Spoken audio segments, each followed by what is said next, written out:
ఆత్మలో వర్ధిల్లుట. అనుదిన ధ్యానమాలిక.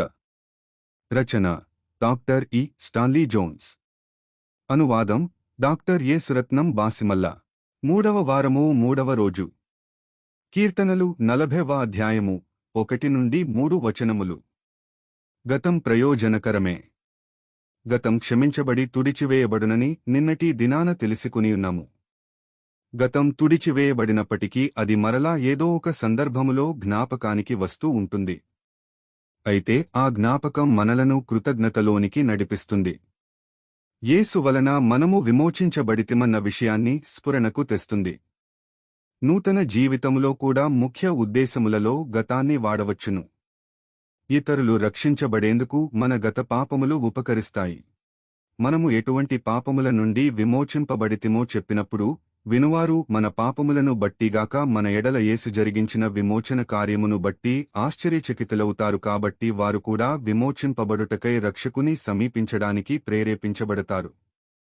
గత కాలపు శాపముల జ్ఞప్తి ఆత్మల రక్షణలో ఈ విధముగా మనకు తోడ్పడతాయి.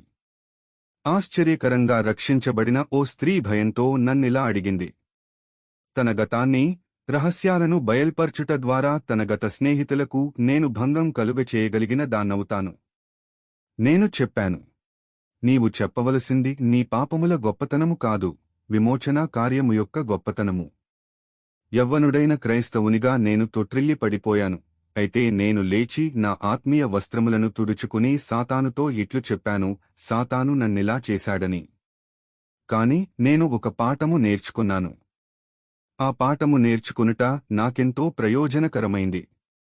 నేను తొట్రిల్లిన స్థితి క్షమించబడింది, తుడిచివేయబడింది. కాని భవిష్యత్తులో మరెన్నడూ తొట్రిల్లకుండా కాపాడుకునుటకు ఈ పాఠము జీవితములో ఒక భాగంగా ఉంది. విరిగిన ఎముక మానిన తరువాత ఎలా బలంగా ఉంటుందో అలాగే మనం శోధించబడిన తర్వాత బలవంతులముగా తయారవగలము. ఒకప్పుడు తొట్రిల్లిన నేను, నావలే అనేకులు తొట్రిల్లకుండా నేను నేర్చుకున్న పాఠం ద్వారా సూచనలివ్వగలుగుచున్నాను.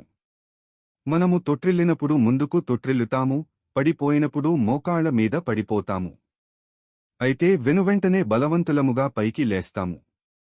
మనం దేవునికి సంబంధించిన వారమైతే మనం తొట్రిల్లిన స్థితి కూడా దేవునికి సంబంధించినదే.